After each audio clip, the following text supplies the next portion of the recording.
one mic. All I need is one mic.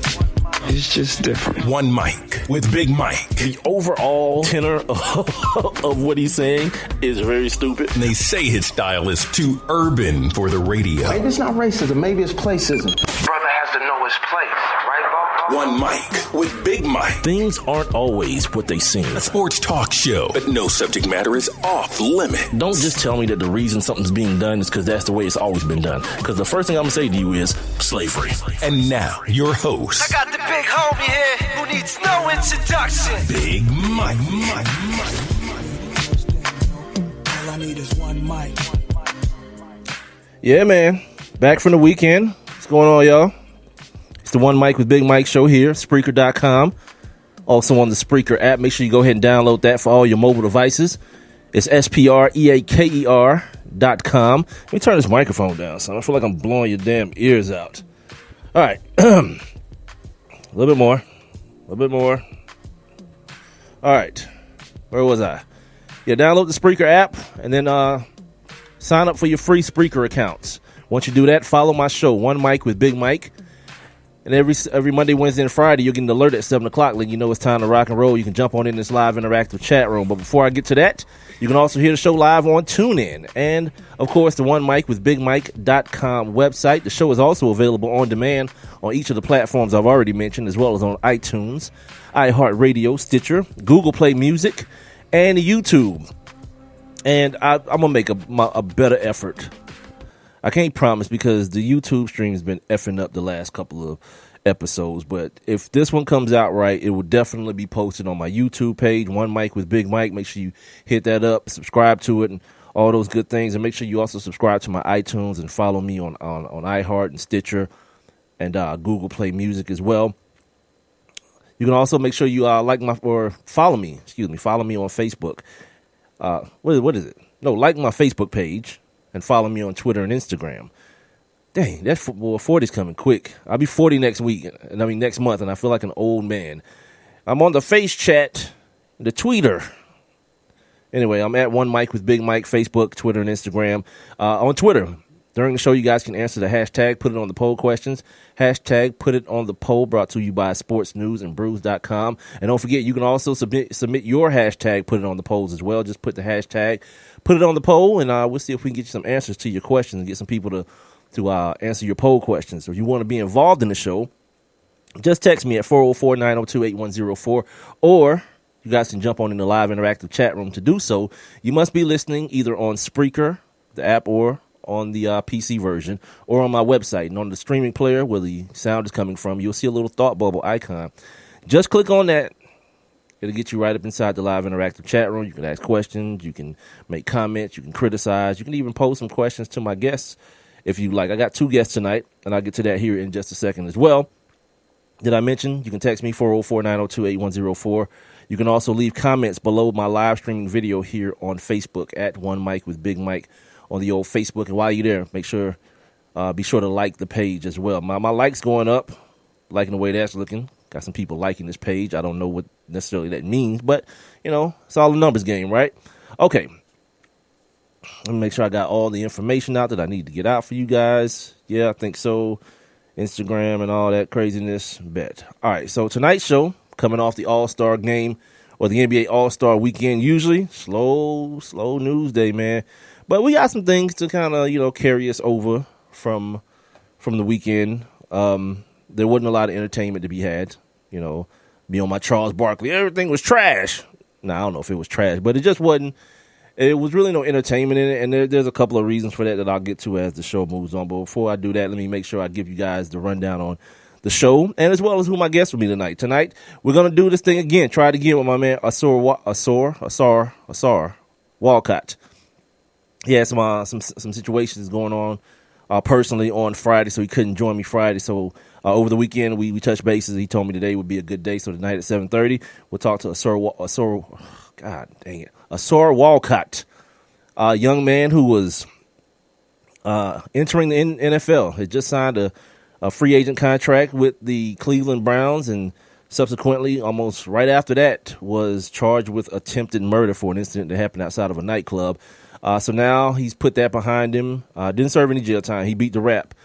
and now he's trying to get himself back into the NFL. I thought it was a compelling story, so I wanted to have him on the show. He agreed to do it, so, we're going to run that. And then 8 o'clock, top of the hour, if you guys did watch any of the All-Star festivities on Saturday night during or after the three-point shootout, they did a tribute to my man Craig Sager and his foundation, the Sager Strong Foundation. So tonight, his son, Junior, Craig Sager Jr., is going to join the show at 8 o'clock, and we're gonna chop it up. We're gonna talk about his dad. I'm gonna share some personal things with him. Some things that I have in common with what his dad went through, and we'll try to keep it. Try to keep it on the up and up. I'm a lightweight. I'm not even gonna front, man. I'm kind of I don't know if the word is nervous. I'm kind of antsy about it because I don't like really getting too deep and personal, and I don't necessarily think I will tonight. But, we'll see how it goes. As far as the show goes, of course, since we got a guest at 7:30 and 8 o'clock, we have to move my normal feature, the feature I do every episode on this day. We'll move it to the bottom of the second hour, which will be 8:30 if you're listening live. And what else do we have today? We got, if we have time, there'll be we got some more Trump foolery that we can mess around with as well. I want to introduce you guys, if you don't know who this person is, Derek Lewis.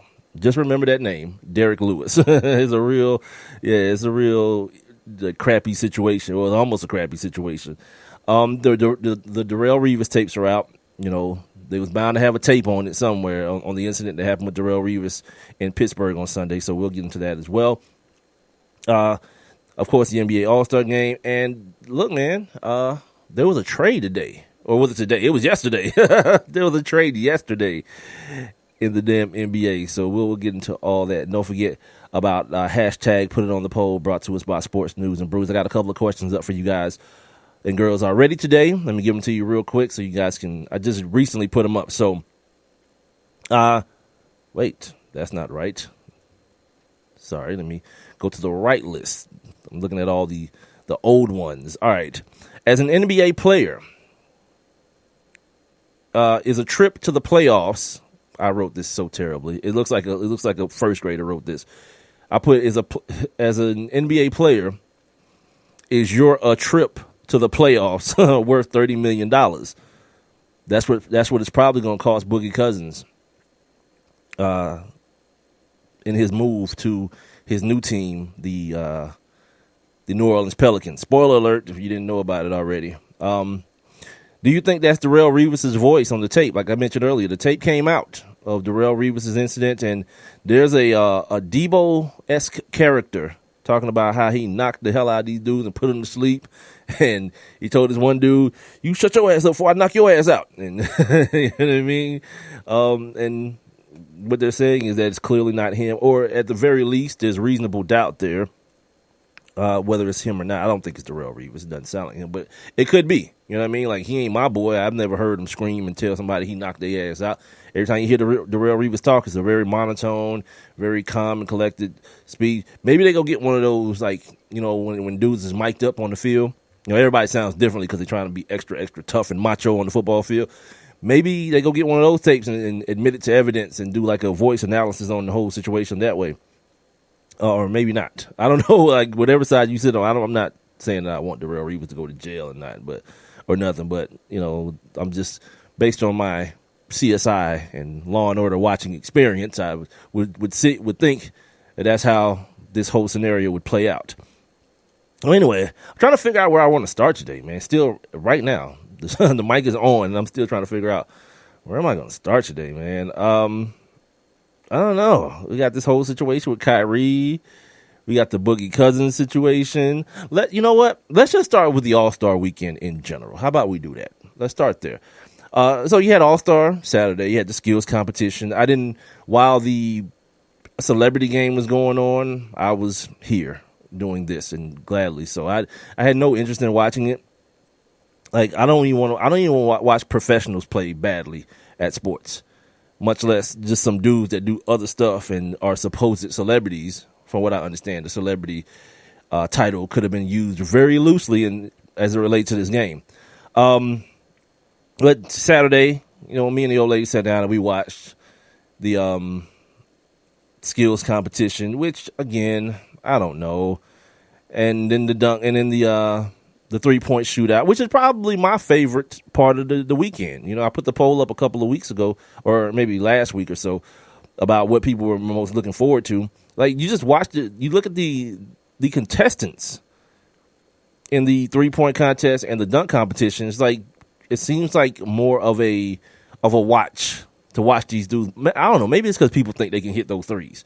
They can shoot that ball from that far away that regularly, and it's not that big a deal. To me, I understand it's like a huge deal. Now, obviously, dunking a basketball, jumping over another human being is a big deal too. But like some kid that's only played 20 minutes all year, like total, from the Phoenix Suns. You got Aaron Gordon, who's gimpy. You got DeAndre Jordan, who's like 7'12", and who else? Glenn Robinson's boy, who actually won it. And when it was over, Glenn Robinson's baby boy, the big dog, his baby boy said, "I've been an underdog all my life." Wait, what? You mean you've been under the big dog? Is what you meant? Like your dad, you've been in his shadow. You ain't been no underdog. Your dad was a millionaire. He's a rich cat. Now I don't know if he kept that money. Hopefully for your sake he did. But like, hey, if he didn't, those are the breaks. It wasn't like, you know what I'm saying? Like you grew up in extreme poverty. I've been an underdog all my life. And that's how you mustered the strength to beat a gimpy Aaron Gordon and some kid who don't even play basketball for real. Somebody told me it wasn't that bad. Just wait till that rookie gets back in it next year. I was like, who told you he's going to be in the league next year? He's an undrafted kid that don't play. Yeah. You need to be worried about other things. Yeah. Setting your sights on a dunk contest a year from now probably ain't the move. You need to be getting some more minutes. Working on some stuff at practice, not dunks, to stay your ass in the league, pimp. Please. I don't even remember who won the 3-point contest because I thought Clay was gonna knock it out, but Cass was shooting the hell out the basketball, and Clay just went cold at the wrong times, and then he wasn't able to advance. So that was that. You had Aaron Gordon. And see, that's the other thing too. When you start talking about like the guys dunking and the guys commentating, Shaq and Kenny, all these old cats and Reggie. My old lady was sitting there. She was like, "Who, babe? Who is that talking?" I was like, some old dudes, just some old guys. See, if that was Dominique, his Shaq, he hit it on the first shot. Well, that's because he went up and did a double clutch. You know what I mean? He did a 360. These dunks that Dominique was doing and Spud was doing and Kenny Skywalker and these cats was doing. These young dudes is doing these in the game now. Like, these are game dunks to these cats. You see now, dudes is running out of ideas. Which is why it's like, at this point, it might be just time to just L.I.G. the whole thing. You know what I mean? I know there's a lot of money involved. The city that ends up hosting it ends up coming up like major. I understand all that, but it's just still, the enjoyment, like last year was an aberration. Zach LaVine, who's hurt but wasn't going to be in it anyway this year. Because he understands, like, once you empty the bag, man, these dudes had a dunk off last year. So the bag was empty. To now come back and try to, like, figure out, like, how am I going to top that? Aaron Gordon sat down in the air. After that, yeah, it kind of be like, you lost, though. So you got to kind of just take it and move on and keep the mystery alive. That dude came out here with a bad foot, couldn't jump. It just looked terrible. DeAndre Jordan trying to be athletic. Like, man, it's a lot harder when I'm not, like, when somebody's not under me and I'm here to embarrass people. Yeah, it is. And you're 8'12". You're a huge human being. It looks awkward. You know, and I hope this don't sound like, you know, like, oh man, these young kids are so terrible at this. No, because I understand. I can't compare this to Jordan versus Dominique. I can't compare this to that.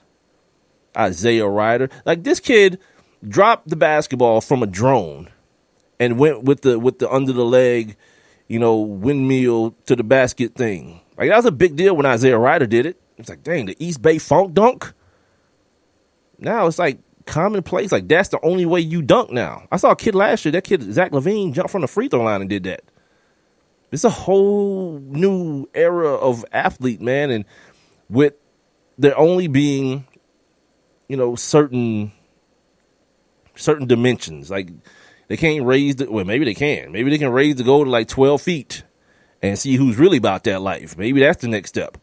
But as far as like the things that we've already seen and things that are to come, I don't know. It's just what basically it's like, what are you going to jump over? How many people are you going to jump over? What is the basketball going to be handed to you from? In this case, with Aaron Gordon, it was a drone. Yeah, it's not really a lot more. What outfit or crazy thing are you going to do? Remember, Victor Oladipo came out there singing because they was in Madison Square Garden. Like, all right, that's terrible, but whatever. You know, they just kind of run out of things, man. And it has nothing to do with generational stuff. It's like over time, you just can't keep reinventing the damn wheel over and over and over again and thinking it's going to fly. It may be just time to exit, man, or let these young cats, like I've been saying, man, let these young cats, these YouTube dudes, that white boy from Canada, professional dunker, let them have at it, man. Throw these dudes some cash, Sprite, Kia sponsorship or something, put them in a commercial, and run it. These professionals got way too much to lose. That's the other part of this whole thing, too. With the game last night, this ain't, your Wilt Chamberlain, even your Michael Jordans. These cats got way too much to lose. It ain't got nothing to do with pride. You know what I mean? We're in an era of cats understanding their bodies, wanting to rest throughout the season so they can get ready for playoff basketball. Things that don't make them soft. It just makes them more knowledgeable. They have more. What's the word I'm looking for? Information available to them about, what all this up and down stuff does to your body. And professionals who tell them, like, okay, it's a good time to rest here, give your body some healing time and this, that, and the other. They got different supplements and all this kind of stuff now. It's a whole different world to be talking about people are tough versus who ain't tough. Nah, you're just more knowledgeable because there's nothing to say that if Michael Jordan lived now, he wouldn't have done the same thing. He wouldn't have preserved his body. He wouldn't have not practiced as an older player. I don't know that he did. I just know he slapped Steve Kerr at practice, but I don't know that he did not practice, or what's the word I'm looking for? Yeah, didn't not practice. It's the One Mic with Big Mike show. I'm here every Monday, Wednesday, and Friday, starting at 7 o'clock right here on Spreaker.com, the Spreaker app, and on TuneIn, and, of course, the website, OneMicWithBigMike.com. Also streaming live video right now on Facebook. Go to my Facebook page, at One Mic with Big Mike. Make sure you like that joint. And feel free to also comment and all those good things below the live streaming video right now. I wonder if the homie, I spoke to the homie, Reggie. He's supposed to be like helping me out with the show. I don't know if he's checking in right now, but hopefully my man Reggie's here. He's going to be sharing the show with all the different groups or whatever that I'm in here on Facebook. But either way, you guys can also text the show at 404-902-8104. Or you can jump inside this live interactive chat room I got set up here. It's simple. Just be listening via Spreaker, the Spreaker app, or, of course, on the OneMicWithBigMike.com website and click on that little thought bubble icon. It'll get you right up in here, just like my man I Am No Dose just stepped in the building. What up, homie? He's probably a happy MFer today, too, boy. Boogie's in the building. Boogie and AD on some Twin Tower-ish. My man. We'll talk about that here in just a second. Let me see how much time I got because I don't want to run out of time before I talk to my man Ausar Walcott at the bottom of the hour, and then Craig Sager Jr., son of the great sideline reporter Craig Sager. He's going to join me, talk about his dad, and a bunch of other stuff that he's got going on as well. What else came out of All-Star Weekend? Y'all want to talk about Russell Westbrook getting an alley-oop from KD? Oh, that was so awesome. It's like, come on, man, it's basketball. Like, these cats are playing instinctual basketball. Plus, like I've been mentioning this whole time, that whole made-up crazy, oh, man, Russ really hates KD.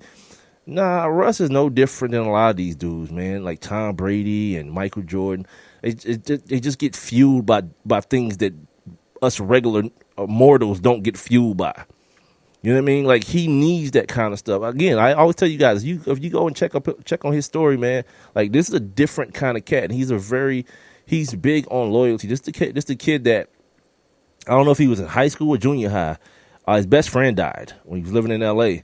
And after his best friend passed, before he went to school every morning, that dude would go to his best friend's house and do his chores for his mom before he went to school. That's just like a microcosm of who this cat is, man. So for Kevin Durant to leave, yeah, I could see where to him would be a sense of disloyal, but like all that talk of like hate and disgust and all that, and he's hurt and all that kind of stuff. Nah, the stuff is what it is. I mean, it just kind of is what it is. It's business, and he's in the business. He understands the business. You understand why he didn't sign? He didn't sign no 7-year, 6-year deal with OKC. 'Cause, yeah, as a businessman, I want to make it look good at the front end. But I still want to keep my options open. Be no fool, and it makes him look better. It gives him a little bit more, I don't know, what's the word I'm looking for? It gives him a little bit more fuel when it comes to the negotiation table the next time. And then he can do that thing where the athlete gets to put the organization in the bad light. Because the people going to be like, pay Russ whatever the hell he wants. And they're going to be like, hold on, anything? Damn. You know what I mean? Yeah, and it's going to come to a head. And if he has to leave and blame everything on them, just like Dwayne Wade did. Dwayne Wade smooth got out of damn Miami. Ain't no jerseys get burnt. None of that. He just made Pat Riley out to be the villain. And he bounced. Same thing with Russ. Russ has that opportunity. He just got to kind of like, develop the cachet. I've given you guys, that whole thing, giving these guys my heart and my soul. Well, I don't know if that's the case, but all right. It always sounds good when you hear it, so why not, right? This Kyrie. I can save Kyrie. Let me touch on this Boogie Cousins thing real quick, though. Because I think it's interesting, and from a lot of different aspects, and some aspects that no one's really talking about. Like, everyone's bringing up now the collective bargaining agreement and all this kind of stuff. And I've been telling y'all about this for weeks, that this collective bargaining is going to have people doing some things that normally you wouldn't see. And it's going to give these owners a sense of power or reclaimed power. You've seen the first piece of that with this Boogie Cousins deal. So if you don't know, Boogie Cousins is gone. My man found out after the All-Star game. The trade deadline, by the way, is Thursday. Some dude, PR person, somebody, comes up while Boogie's in this media scrum and whispers in his ear. And you can see my man be like, oh yeah? All right, cool. That whole thing where you trying to act like you ain't mad. Like somebody just tell you, hey, man, she said she don't want to go with you no more. All right, whatever. I ain't want to go with her no more either. You know what I mean? Nah, cuz, like, you wanted to be there, dude. Like, because there's a lot of loot on the table for a man like you to be in a place like Sacramento, the place that drafted you based on this new collective bargaining agreement. Let me find you guys the actual wording on what I'm talking about. I've spoken about this before, but let me give you the actual factuals. Tyreke Evans, first of all, back to the trade. Tyreke Evans, Buddy Hield. Buddy Hield is old, dude. But he's 20. Well, he's old for a rookie. He's 23 years old as a rookie. I tell people, don't give me that whole kids need to stay in college for 4 years, whatever. Like, you in college for 4 years and you average 8 points a game. I'm good. You know what I mean? Like, at least I know early in the game, if I get a kid that 1 year high school kid, I can develop him. Your bad habits are your bad habits at this point. You know what I mean? It's gonna be hard like a wild horse. It's gonna be harder to break you, man. Now give me the young kid. My man Deshaun Jackson loves that whole. He was a big what's the kid's name? Denzel Valentine. I was like, yeah, he's too close to retirement. I don't need him in my life. This dude is like 22 years old coming into the NBA. Psh, please, and he's another one, right? Now we haven't seen the Ben Simmons kid. He's the one and done from this year. We haven't seen Ben Simmons, but yeah, young cats seem to do a lot better. While your man is Charles Barkley's always talking about people need to go to college and all this kind of stuff. Yeah, your college, you're right here with your college, idiot. All right, so Cousins was set to obtain what they call the designated veteran player contract extension, which means the player that's on the team that drafted them, which would be in his case the Sacramento Kings.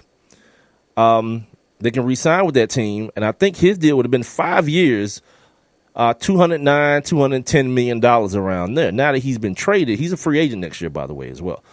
So this may not work out that well for the Pelicans either, depending on how the rest of the season goes. They're still trying to get a playoff spot. But if he does re-sign with them or any other team, now it ain't gonna be, it ain't gonna be chicken scratch, but it's gonna be 5 years for 180. That's $30 million. I don't give a damn how rich you are. $30 million is $30 million. Now here's the Here's the aspect of all this stuff that I think is getting missed. And it's something that I mentioned when I'm going to have my guy, I'm going to reach out to my guy, Jovan Buha from ESPN, my basketball guy, see if we can talk some of this stuff out on Friday after the trade deadline is over with. And it's something that I mentioned to him, like what this new deal is going to do. It's going to force dudes to play a little game with the organization. And I feel like maybe Sacramento caught on to the game that Boogie might have been playing. Like Boogie, if you heard what he was saying over the last couple of weeks, telling people like, yeah, I'll be back. I want to be here. I want my legacy to be here. I want my jersey in the rafters and all this kind of stuff, right? So that this summer he can sign a $200 million deal. Then after he signs that $200 million deal, just act a damn fool. Force a trade. You know what I'm saying? Like, I want out of here. That way, you're sure to get your $200 million, and you're sure to end up in a place that, you know, let's say is better than Sacramento. And if you're the Sacramento Kings, maybe. I don't want to give Vlade Divac and them boys that much credit, but maybe they just thought to themselves, after all this time saying, he's not going anywhere, Boogie's not on the market, we're not trading Boogie. And I told you what they just got. Tyreek Evans, Buddy Hield, another kid, and a draft pick is what they got for Boogie. And Vlade came out right before the show started talking about, or I saw it right before the show started, talking about he had a better deal on the table. Again, the trade deadline is Thursday. So if he had a better deal on the table yesterday, and today's deal was worse, what he's thinking is flawed thinking to me, that the deal is going to considerably get worse. And even if they do, just come back to the best one. That seems like negotiating 101. You just come back. And then like on some like petty stuff for my man to get the news at the All-Star game with the trade deadline being Thursday. Like, you could have did this today. Feel me? Everybody's off. He posted something on Instagram, just a picture of the plane that everybody had to get on. And it was like, I don't know where to go. Exactly. Does Boogie go to or does he stay? Matter of fact, did he just stay where he's at? Or did he head his ass back to Sacramento? Yeah, that was some foul stuff. It was petty as hell, but, you know, granted, you know, I'm all about the petty life, so I don't give a damn about none of that. But I feel like both parties played the game. I think Boogie, at some point, you feel like people get a bad rep. You know what I mean? Like Rasheed Wallace. Like, Rasheed wasn't a bad dude. He was loud and demonstrative, but he wasn't bad. He wasn't a dude that was out there fighting and flagrant fouling people and none of that kind of stuff. The people like to paint people into these characters. He's out of control, like Draymond. He's out of control, and he's this and he's that and the other. All these negative stereotypes on the people. Meanwhile, you know, what really has he done? By any other standard, if we gonna keep it real, that same behavior would be viewed as passion. A passion for the game. You know, they say Boogie's uncoachable. How you know? How you know that? You're playing a horrible for a horrible owner and a horrible GM. The coaching situation is always in flux. There was a point, by the way, where Michael Jordan had a lot of those same tags on him. He wore gold chains, so he must be a thug. Michael Jordan, right? MJ was called a thug. He's called selfish, uncoachable. And then he found the right one. Sometimes it just takes the right marriage, man. And maybe, I don't think it's Alvin Gentry, too, by the way. I think this, the whole Boogie Cousins thing, it may be the nail in Alvin Gentry's coffin, as a matter of fact. Because, like, Alvin Gentry want guards, man. You want dudes that can get busy on the perimeter. Not a bunch of bigs. You got to feed them in the post. That's my other problem, too. I don't really like that construct of the team in this generation because in a tight ball game, we start talking about the playoffs and things of that nature. These people are dependent on other people getting them the basketball. Whereas a guy like Kevin Durant, whereas a guy like LeBron James, whereas a guy like Kyrie, these guys have the basketball in their hand. Russ Westbrook, ball in hand. Now let's make the decision. Let's get busy. You got two bigs, man. Those two bigs are the focal points of your offense. You know, it may be a struggle. The positive side, though, is based on the opponent, these guys may be monsters defensively, though. That may be the thing. Defensively, it may be a wrap because both of those dudes are mad athletic. It's the One Mic with Big Mike show. We're gonna put a pause on this real quick and then take a break and get my guest, hopefully, fingers crossed, Ausar Walcott, former UVA standout, also an NFL guy, trying to get back into the NFL after his career got derailed by attempted murder? Yeah, attempted murder, not conviction, charge that he caught. So we'll get him on the line, hear his story, and kind of move this thing forward here. This is the One Mic with Big Mike show. I'm here at Spreaker.com, the Spreaker app, tune in, and of course, the One Mic with Big Mike.com website. I have one question for you. Do you or someone you know run a business that could benefit from additional exposure? The One Mic with Big Mike show is currently taking on new sponsors and advertisers. One Mic with Big Mike is currently syndicated across 8 different online platforms, and your company's name could be heard and seen across all 8 as well. Let's get to work. Please send all inquiries to Mike at onemicwithbigmike.com. Thank you for listening. Thank you for your continued support. All I need is one mic. It may be hard to believe, but people just like you are already saving money. FeedThePig.org makes it easy. Their simple savings plan teaches you how to start saving without going overboard. So you don't need to mooch off your friends. You gonna finish that grape? You mean the one in my mouth? You don't need to stop buying the necessities. What you're smelling is a natural musk. Ew. You don't need to be a medical test subject. How do you feel? Mostly okay. Sometimes, though. You don't need to get a second job as a stuntman. We need a new stuntman. Let's break for lunch. You just need an internet connection. Don't get left behind. Start your personal savings plan with the tips and tools on feedthepig.org. That way, you don't need to sell your soul to the devil. $15 is the best I can do. All right, deal. Brought to you by the American Institute of CPAs and the Ad Council. And now, back to One Mic. What are we waiting for? Let's get to it. With Big Mike. Hey. Welcome back to the One Mic with Big Mike show here, Spreaker.com. Spreaker also has an app available for all your mobile devices. Make sure you go ahead and cop that from all your your iPhone store, your Apple store, your Android store, and all those situations. Also, I'm being heard right now live on TuneIn, and of course, OneMicWithBigMike.com.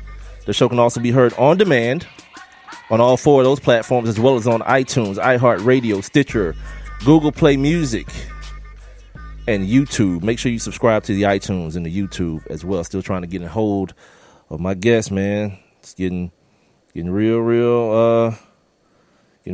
hairy. You know what I mean? My man stood me up on Friday. Talked to him or text with him on yesterday, and then can't seem to get in contact with him. That's a bad look, man. You know what I'm saying? I'm trying to get this dude some exposure, as little as it may be. I mean, shoot him over a text real quick, man. Hold on, y'all. See? So while we wait on him, might as well go ahead and do that thing we usually do around this time. I got my man Craig Sager Jr. coming up at 8 o'clock, though. That should be worth a good listen, worth a spin or whatnot. Now, let's take a look back. On this day. All right. Your Monday edition of On This Day is brought to you by nobody right now. So if you or somebody you know has a business, product, you want to get it some exposure, holler at your boy. You can sponsor On This Day. You can sponsor this hour. You can sponsor the whole show. You can sponsor my studio. We can make something happen for you. All right, so on this day in 1887, the first minor league baseball association organizes in Pittsburgh, Pennsylvania. On this day in 1927, golfers in South Carolina are arrested for violating the Sabbath. How you love that? My how things have changed. Like Sunday is the red shirt day for my man Tiger. On this day in 1930, Clint Benedict of the Montreal Maroons became the first goalie to wear a mask in the NHL. Benedict wore the mask temporarily during an injury. Now, I got a picture of this mask up on my Facebook, One Mic with Big Mike. Go to my Facebook page. It's real crazy. It's nothing like is absolutely nothing like the mask you see now. He looks like a real, like one of those horror movie killers, not Jason, but a real killer. On this day in 1952, my man Emmett L. Ashford, hashtag Black History Month, became the first black umpire to organized baseball, He was authorized to be a substitute in the Southwestern International League. I wonder, was he like calling out white boys? I'd love to talk to Emmett, man, to find out like how many N-words was he? A close call at the plate, balls and strikes. They probably laid it on him, boy. He probably got called every N-word from here to you know where, boy. On this day in 1953, the U.S. Court of Appeals ruled that organized baseball is a sport and not a business, affirming the 25-year-old Supreme Court ruling. I do not know if this has anything to do with Curt Flood. I meant to look it up, but I forgot. On this day in 1989, members of the 1949 Oklahoma football team canceled an April reunion because of the deplorable conduct of the Oklahoma players. I don't know what they did. You guys can go Google that if you want to find out. And then finally, on this day in 1993, the Florida Marlins, they opened their first spring training camp. The Florida Marlins got 2 championships, right? Yeah, I think and they just sold the team. Jeffrey Lohr, whatever his name, he just sold the team down there. This is your Monday a day. You know what? This damn phone. This is your Monday. That was your Monday edition of On This Day. Let me hook everything up real quick and get my guest on the line. He hit me back. He must. All right, there we go. All right, now we here. All right, you guys, welcome to the show. He must have heard me talking bad about him. Ausar Walcott, what up, my man? Hey, what's going on? How you doing? I'm good. You sleep? Did I wake you up? Nah, I just got home. Working out? Yeah. My man, getting ready, man. I saw your story, and I was like, man, how did I miss this? And then I found out that your situation happened at the same time where your man Aaron Hernandez was going on trial or getting suspended from the Patriots for offing his homeboy. So I was like, yeah, I need to talk to this dude. This is a crazy ass story. How you doing, by the way? I'm doing good, man. I can't complain. Good. You guys make sure you follow. Tell me the correct pronunciation of your name. It's Ausar. Ausar. I was like, damn. I said it like 50 different ways before just now. Ausar Walcott. Make sure you guys follow him on Twitter and Instagram at Ausar, AUSAR _Walcott, WALCOTT. Now, this happens to be a crazy time right now because of everything that's going on, Darrelle Revis, and what happened to him. And reading your story, just to give people the backstory real quick. Ausar is out of the University of Virginia, linebacker, safety, DN, one of those versatile, do-everything type dudes. Got a shot as an undrafted free agent with the Cleveland Browns. Subsequently, right after that, he ended up getting into a little dust-up outside of a strip club in which he was informed when he went to, I guess, give you a statement, right? Just kind of, you thought you was going to give a statement, and he hit you with like an attempted murder beef. And the one I thought about your story, and I thought about this Darrelle Revis thing. Like, how is that a thing? Like, people know who you are and immediately think that now they have some sort of green light to try you. Like, how does that go down? Oh, you asking me why do they do that? Just your experience, because I saw the thing with Darrelle Revis, and I'm reading your story, and I'm like, I call these people weirdos all the time on my show. These damn fans who feel like they're owed something and all this kind of ridiculous craziness. From your experience, like, what is the feeling like when that is happening to you? Because I can envision a time where it's cool and everything is all good, but then after a while, you probably feel like, all right, man, I'm just here to kick and have a good time, and people seem to not understand that. Am I kind of correct in that assessment? Yeah, definitely. I mean, I'm just trying to live every day positively. Just thankful for all my blessings and things like that. So honestly, I just try to stay, out of that type of stuff. When they hit you with the attempted murder, because like I'm thinking about myself, like I don't even hear the attempted part. Like I only hear murder. Like what the hell is going through your mind when they tell you that they're about to lock you up on some attempted murder type stuff? I mean, everything just stopped. I really didn't have too many words, or I just, it was just like a shock, like your body just shut down. And that was basically my reaction to it. It was like, you couldn't, believe what you were hearing, type of thing. Because if I'm correct, you didn't even know what had happened to the guy. Like, the story is a bunch of guys just kind of came after you. You threw a punch and ran, so you didn't know that my man was in that the dude was in that type of condition. Is that correct? No, I didn't. And then all of a sudden, it's like, "Yep, buddy, attempted murder." Like, yeah, that's one of the. But I was telling the people on Friday, I was like, "Yeah, you hit the lotto, B, because the story in this country ain't that story. Like, the bruhs go on trial for stuff like that. Normally, we not walking out the courtroom. So, shout out to you for that. Speaking of that, September 30th was the day, right? During the deliberation, when they had to go back and figure out if they were going to convict you or find you not guilty, what type of emotions were you going through at that point?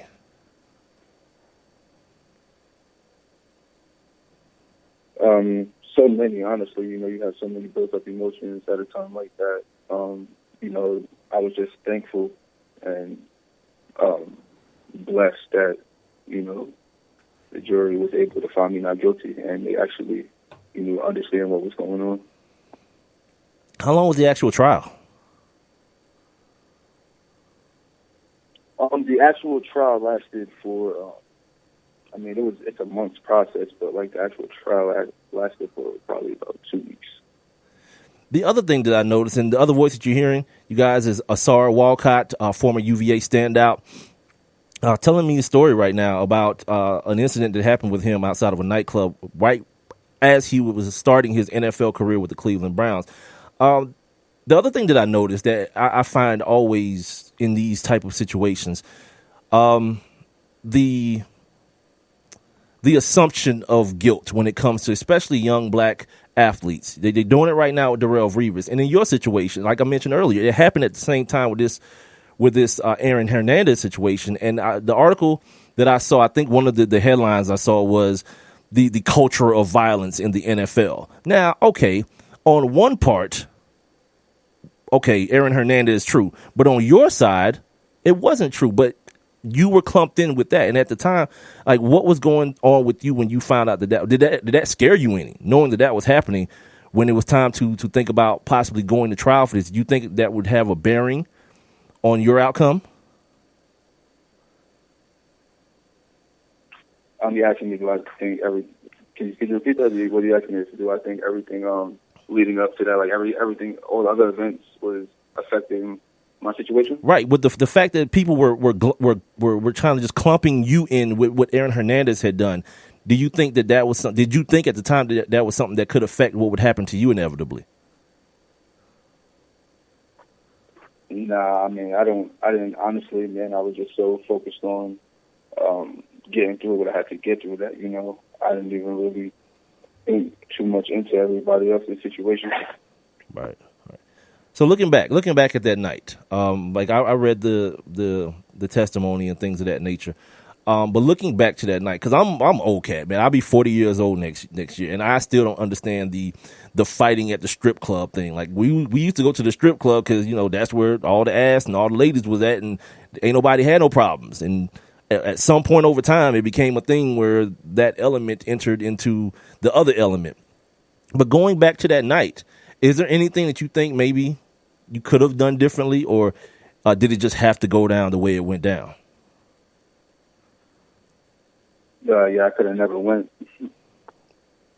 Okay, I see what you're saying. But even still, though, like you there in that situation, outside of just not going at all, because, again, you're there in the situation. Is there anything during the situation that you think could have gone differently for you, or from your standpoint? Yeah, I'm just thankful that, I was able to get through that situation. At the end of the day, I should have never, been in a place like that. But, I just thank God that I was able to get through that situation. In the last couple of years, because it's been a few years since this has gone down, right? Like 4 years.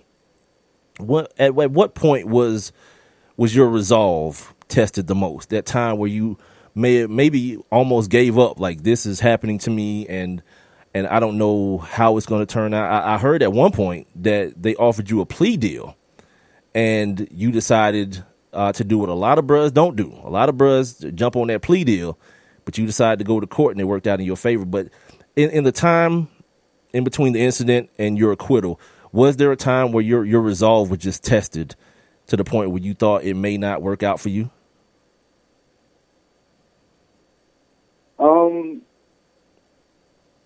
Through that whole process, I have 2 children, so they're honestly the ones that helped me get through it because seeing them every day and seeing them, I gotta just understand that I gotta do what's best for them. So they helped me get through that a lot. Just making that decision by just staying strong and having faith. What was the plea deal, by the way? Like, what were they trying to get you to cop to? The plea deal was a felony with no jail time. I believe 5 years probation with a fine. Did you ever hear anything from the league about your situation? Was there any type of support from the Browns or from the NFL once you started going through the situation, or was it just like, well, undrafted free agent, cut, moving on? I had to get through what I was going through at that time. It was nothing much, anybody else could do for me at that time. I just had to, get through that moment. So, the main thing I was focused on was what was at hand. All right, now, okay, let's fast forward now, because now you're on the comeback trail. You just mentioned coming from working out and getting yourself back ready. What are you hearing, and who are you hearing it from? I should ask you, who are you hearing? What are you hearing about realistic chances on playing in the NFL again? I mean, I'm just working hard every day. This is just something that I love to do. So, every day I get up and I try to make the best and do the things that I could do each and every day to make myself better. Not only as an athlete, but just as a person, period. So I just stay motivated and have faith, man, and just go to work, Absolutely. Yeah. Talking right now to Ausar Walcott, former UVA standout, caught an attempted murder charge right when he got to the NFL, but he beat it. Now he's trying to, rekindle his dream of playing professional football again. Make sure you guys are following him at Ausar, AUSAR _Walcott, WALCOTT on Twitter. What about other options? There's a couple of other football leagues out there, the Canadian Football League, some arena, indoor type stuff. Are those things on the table for you as well? I mean, whatever opportunity that I get, I believe that's going to be for me. And, once I get that opportunity, I'll be thankful for it, appreciate it, and, go forward and try to, become better and better. So, I'm going to be thankful for whatever comes about at this time, and just, take every day and continue to move forward. Absolutely. Last thing I got for you, man, and I appreciate your time. Your degree at UVA, you were very close at the time that I was that the articles that I was reading came out. You were very close, I think 3 credits away from getting your degree from UVA. Has that been attained, and if not, will it be? Yeah, most definitely. I'm definitely gonna go back and get that. I was right there. I was just young and just making choices. But yeah, I'm definitely gonna go back and get that. That's super important to me. What's your relationship like with the university? I still keep in contact with a lot of the alumni and things of that nature. So, UVA was great to me. UVA was great to me. It's a great, their family. A lot of good people that came out of that school, Definitely. University of Virginia. Definitely. So, those people have good character. So I mean that's family over there. My man. Ausar Walcott, you guys, out of UVA, had a cup of coffee with the Browns and ran into a little bit of trouble, but he beat the trouble, back on the right track. And I was trying to rekindle his NFL dreams, his professional football dreams. My man, the best to you, my man. And I appreciate you joining the show.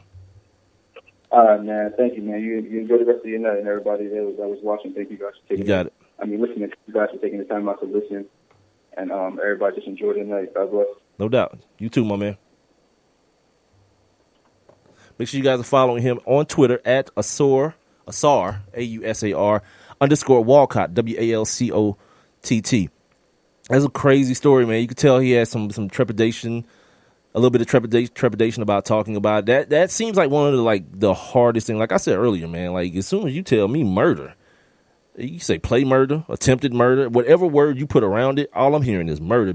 As someone who is very, very attached, you know what I'm saying, to his freedom, the minute somebody starts talking about taking it away, I got a bad feeling about life at that point. But, the homie, of course, he said he had 2 little ones, man, so that helped him get through it, man, and thankfully for him and his family, man, that, he got through it. Some dude ran up on him. And, that's the thing about this whole, we can talk about this Darrelle Revis thing real quick. That's the thing about that whole situation, and I mentioned this on Friday as it pertained to the J.R. Smith. When J.R. Smith had to put his hands around that boy's neck because he wouldn't leave him alone outside that piece of place. Yeah, this is the type of stuff I'm talking about. It's like, dude, at some point, just walk away. You know what I mean? Like, if you the dude that's trying to bug somebody for an autograph or a picture, or if it's jealousy and all that, come on, man. Like, what part of the game is that? Like, somebody got something that you ain't got, so now you gotta try to you gotta prove that they ain't no better than me. Miss me with it. It's crazy, man. So now this cat, you know what I mean, starting over. You heard him talk about his faith and working hard and things of that nature. So, the best to him. The Darrelle Revis situation, I mentioned it a little bit earlier, and then I kind of hit on it just now for a second. There is a tape, and of course, the tape was gotten by TMZ. And in the tape, you don't see any faces. You see, you do see some faces, by the way. You see two Caucasian gentlemen taking a nap on the sidewalk. And these 2 Caucasian gentlemen were apparently knocked out by somebody that is repeatedly saying that he knocked these dudes out. He put these dudes to sleep.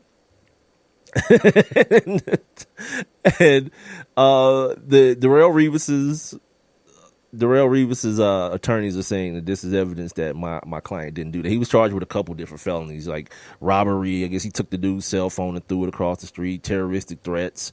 But the main one, the felony, the assault situation, is the one that he got beat first and foremost. So with all that being said, it looks as though that, the homie's not going to face no charges from the legal people that I've been reading talked about. That he's not going to have to serve no time in that situation. But that doesn't, as they keep on saying, that doesn't expel the notion that the NFL, the no fun league, steps in and finds a way to punish this dude. Because I still haven't heard the conclusion of the Ezekiel Elliott thing with the girl who said she was his girlfriend. He was like, nah, she was just a jump off, and she was mad because I ain't claim her when it was time to go to the league. And then they got these text messages of her telling people or trying to get people to lie for her, saying this man put his hands on her. The police, who do I sound like? The police said that they wrapped it up. It's a done deal. NFL, though, not so fast. You know what I mean? Like Josh Brown signs an extension. Ezekiel Elliott, he wasn't the rookie of the year. Dak. But Dak was the rookie of the year. But no, he got to sit around and wait now for these folks to get up off their junk. It's like, come on, man. Come on. What part of the game is that, first and foremost? You know what I mean? What real part of the game is this dude still having to wait and all this stuff? And that's going to happen with my man. It's going to happen with Darrelle Revis because, of course, the Jets going to need to find a way to get from up under that money, these bogus NFL contracts that they sign.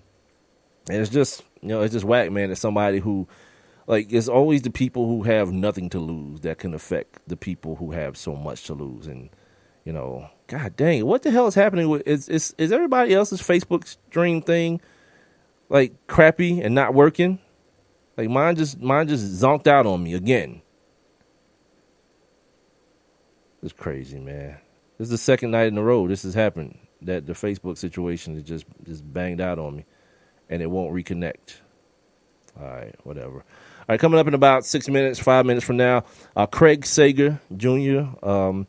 Kind of the conversation that I'm going to have with him is it might get a little personal, but, you know, it is what it is. I felt very uncomfortable about it, so that's what made me say I need to do this. I need to have him on the show. Lightweight, if I'm going to be honest with you, I was kind of hoping that he was going to be like, either ignore my request or just be like, nah, I can't do it. He even called me today. He said he got to do an event tonight. And I thought he was going to say he couldn't do it. But then he was like, yeah, I'm in.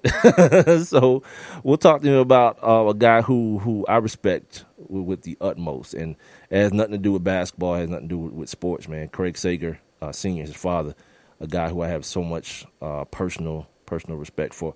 Never, I didn't say I never met. I met him like, I don't know, 2002. Met him at a sports authority one afternoon, hanging out with the job. I was doing promotions for a radio station here in Atlanta at the time. Met Craig Sager Sr. at the time, way back then. So, like, I ain't going to say I never met the man, but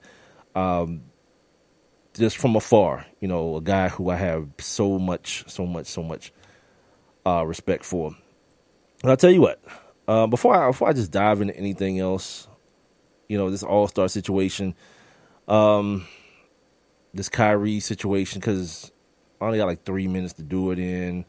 I think what I'll do, I'll just take a break here. I'll get my guy Craig on the phone. We'll have that talk, and then I'll come back and I'll get into the rest of the topical things from the day and see if I can get this live stream going. It is the One Mic with Big Mike show. I'm here, Spreaker.com. I'm also on the Spreaker app and on TuneIn and on OneMicWithBigMike.com, my website. Live every Monday, Wednesday, and Friday starting at 7 o'clock. You can also hear the show on demand on all of those platforms, as well as on iTunes, iHeartRadio, Stitcher, Google Play Music, and, of course, YouTube. Also, make sure once I get this thing figured out as to what the hell is happening, my Facebook Live situation, but like my Facebook page, One Mic with Big Mike on Facebook, Twitter, and Instagram. If you want to be a part of the show, if you want to reach out and ask Craig Sager Jr. a question or two through me, you can text it to 404-902-8104. You can also drop it inside my live interactive chat room here on Spreaker. Just be listening via Spreaker or the app or my website and click on that little thought bubble icon you see on the streaming player.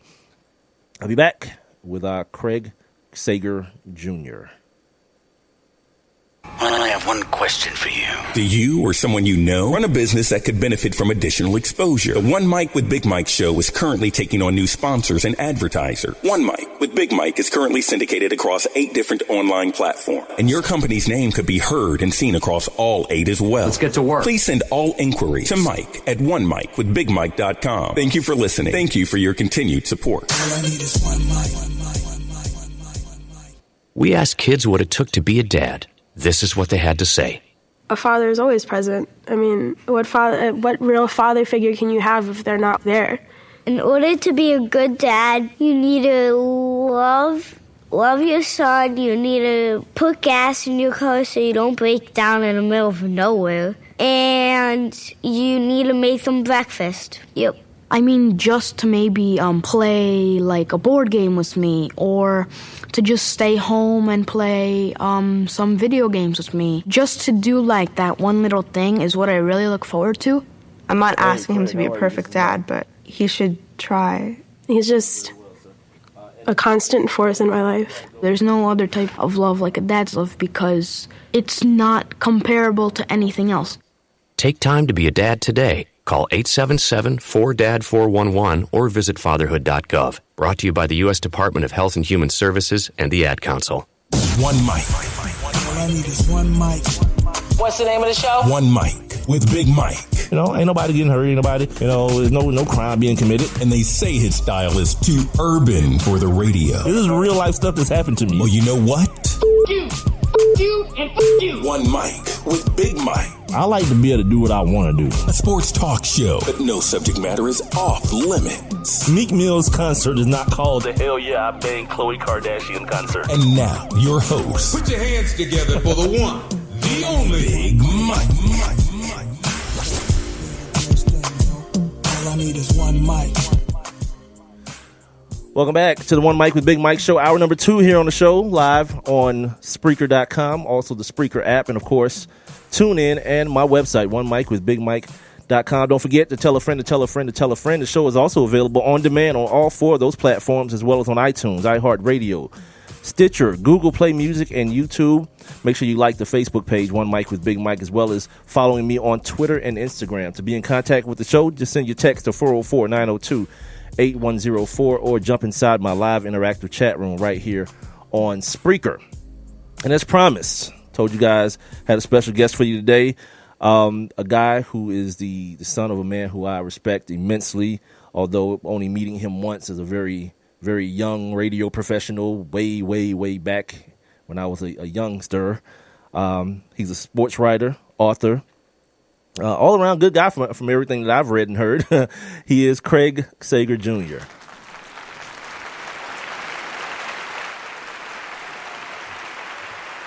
Everything's good, my man. Thank you so much for joining the show tonight.